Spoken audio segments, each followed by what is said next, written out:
تو یہ کوئی سنی شیعہ درود کا مسئلہ نہیں ہے، دونوں درود جو ہیں وہ نبی الاسلام نے تعلیم کی ہیں، اور درود ابراہیمی کا سٹارٹ ہی جو ہے وہ شیعہ درود سے ہوتا ہے۔ درود شریف جب سٹارٹ ہوتا ہے تو کیا ہے؟ اللہم صلی علی محمد وعلی آل محمد کما صلیتا، تو بعد میں آتا ہے نا، پہلا حصہ جو یعنی سنی درود جو ہے وہ شیعہ درود سے سٹارٹ ہوتا ہے ان کی لینگویج میں، تو وہ اسی کا ٹکڑا ہے۔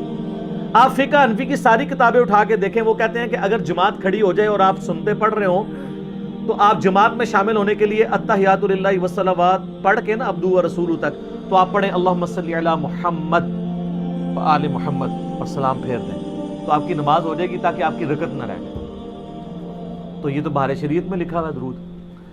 حدیث کی کتاب میں بھی یہ درود موجود ہے، سنن نسائی میں جو یہاں پڑھی ہوئی ہے اور پڑھی ہوئی بھی ہے، انٹرنیشنل نمبر کے مطابق 1292 نمبر حدیث ہے۔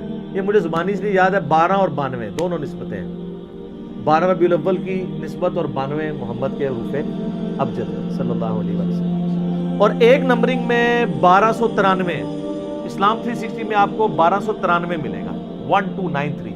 مکتبہ شاملہ میں 1292 کہ زید ابن خارجہ کہتے ہیں رضی اللہ تعالیٰ عنہ، مجھے نبی صلی اللہ علیہ وآلہ وسلم نے اس چیز کی تاکید کی تھی کہ مجھ پر خوب درود پڑھا کرو، اور خصوصاً اپنی دعاؤں میں مجھ پر درود پڑھا کرو، یعنی دعا کی قبولیت کے لیے درود شریف ضروری ہے، اور کہا کرو اللہم صلی علی محمد وعلی آل محمد، بات ختم ہو جاتی حدیث۔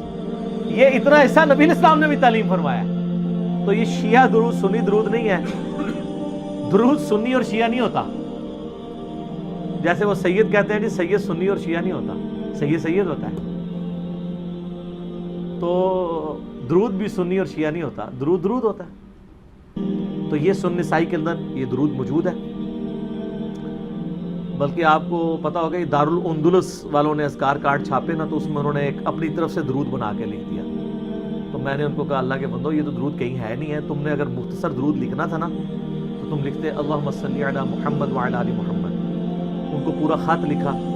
اللہ کا شکر ہے اس وقت دارالندلس جو جماعت الدعوہ والا ایکس ایک جماعت ہوا کرتی تھی، ان کا ایک مکتبہ ہے، وہ اب وہ میرے کہنے پہ وہ درود انہوں نے ایڈ کیا ہے، یہ والا درود سنن نسائی سے۔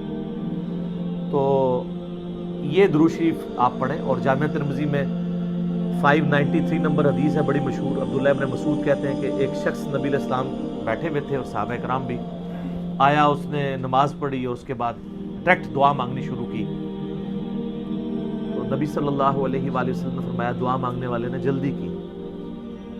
ایک دوسرا شخص آیا، اس نے پہلے اللہ کی حمد بیان کی، پھر درود شریف پڑھا، پھر دعا مانگی، تو آپ نے فرمایا سل تعطا، سل تعطا، مانگ تجھے دیا جائے گا، مانگ تجھے دیا جائے گا۔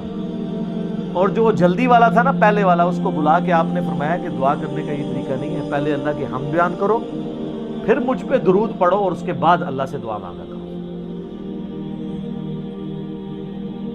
اور نماز میں بھی ہم دیکھیں یہی کرتے ہیں، پہلے درود آتا ہے، تشہد میں بھی درود آتا ہے السلام علیکہ ایھا النبی، اس کے بعد درود پڑھتے ہیں آپ، اور اینڈ پہ جا کے دعائیں مانگتے ہیں۔ نماز میں بھی یہی ترتیب ہے، اللہ کی حمد، التحیات للہ والصلوات والطیبات، اس کے بعد درود شریف، سلام، اور اس کے بعد پھر درود شریف، اور پھر دعائیں آتی ہیں۔ تو بلکہ مسند احمد میں فضل الصلاۃ علی النبی کے اندر ہے، نبی علیہ السلام نے فرمایا کہ جو لوگ کسی مجلس میں شریک ہوں اور بغیر ذکر اور درود کے منتشر ہو جائیں، ایسے لوگ جنت میں بھی پہنچ گئے نا، تو وہاں پہ بھی جا کے انہیں حسرت ہوگی کہ انہوں نے اس مجلس میں درود کیوں نہیں پڑھا تھا۔ اللہم صلی علی محمد وعلی آل محمد۔ جامعہ ترمذی میں حدیث ہے، کنجوس ہے وہ شخص جس کے سامنے میرا ذکر ہو اور مجھ پر درود نہ پڑھے صلی اللہ علیہ وآلہ وسلم۔ یہ بھی ثابت ہے، یہ کہتا ہے یہ محدثین نے ایجاد کیا ہے، نہیں، صحیح مسلم میں حضرت عیسیٰ علیہ السلام کا جب نزول کا ذکر آتا ہے، جو قیامت کی 10 نشانیاں، اس میں الفاظ ہیں، نبی علیہ السلام نے کہا وَنُزُولِ عِیسیٰ ابْنَ مَرْیَمَ صلی اللہ علیہ وسلم، عیسیٰ ابن مریم صلی اللہ علیہ وسلم نزول فرمائیں گے۔ تو صلی اللہ علیہ وآلہ وسلم عیسیٰ علیہ السلام کے لیے نبی صلی اللہ علیہ وآلہ وسلم نے استعمال کیا، تو یہ درود شریف سنت سے ثابت ہے۔ درود شریف پہ میں نے ڈیٹیل لیکچر دیا، مسئلہ نمبر 56، درود شریف کے صحیح فضائل اور احکام و مسائل، وہ آپ دیکھیں، کتنی احادیث میں نے اس پہ بیان کی ہیں۔ صحیح مسلم میں حدیث ہے جو شخص ایک دفعہ درود شریف پڑھے گا اللہ اس پہ 10 رحمتیں نازل فرمائے گا. یہی حدیث سنن نسائی میں آتی ہے, اس میں الفاظ ہیں 10 رحمتیں نازل فرمائے گا, 10 گناہ معاف کر دے گا, 10 نیکیاں دے گا اور 10 درجات بلند کرے گا. 4 چیزیں. اور وہ بڑی مشہور حدیث ہے, ترمذی میں تو روایت اس کی کمزور ہے, المستدرک للحاکم میں بھی صحیح سند سے ہے اور فضل الصلاۃ علی النبی میں بھی ہے. نبی علیہ السلام ایک دفعہ ممبر پہ چڑھنے لگے, پہلی سیڑھی پہ قدم رکھا, کہا آمین, دوسری پہ کہا آمین, تیسری پہ آمین. صحابہ نے کہا یہ آج کیسا عمل ہم نے دیکھا. تو نبی علیہ السلام فرمایا جبرائیل علیہ السلام میرے پاس آئے تھے. اچھا صحابہ کو نہیں جبرائیل نظر آئے, آپ کے بزرگوں کو فرشتے نظر آتے ہیں. اور انہوں نے کہا یا رسول اللہ آپ آمین کہے. پہلی سیڑھی پہ قدم رکھ کے انہوں نے کہا اس کی ناک خاک آلود ہو, وہ برباد ہو جائے جس کے سامنے آپ کا ذکر ہو اور وہ آپ پہ درود نہ پڑے. اللہم صلی علی محمد وعلی آل محمد. تو میں نے کہا آمین, مور لگا دی. دوسری سیڑھی پہ ہلاک ہو جائے وہ شخص جس کو ماں باپ دونوں یا دونوں میں سے ایک بڑھاپے میں ملے, ان کی خدمت کر کے جنت نہ کما سکے. میں نے کہا آمین. اور تیسری سیڑھی پہ ہلاک ہو جائے وہ شخص جو رمضان کا مہینہ پائے اور اپنی مغفرت نہ کروا سکے. کہ یہ حدیث میں یہ ترتیب بدلتی بھی ہے, لیکن درود شریف والا فضیلت پہلے نمبر پہ ہی رہتی ہے, باقی 2 میں آگے پیچھے بھی آتے ہیں. باقی باتیں یہی 3 ہیں. اور ترمذی میں حدیث ہے قیامت والے دن سب سے قریب میرے وہ شخص ہوگا جس نے دنیا میں سب سے زیادہ مجھ پہ درود پڑھا ہوگا. اللہم صلی علی محمد وعلی آل محمد.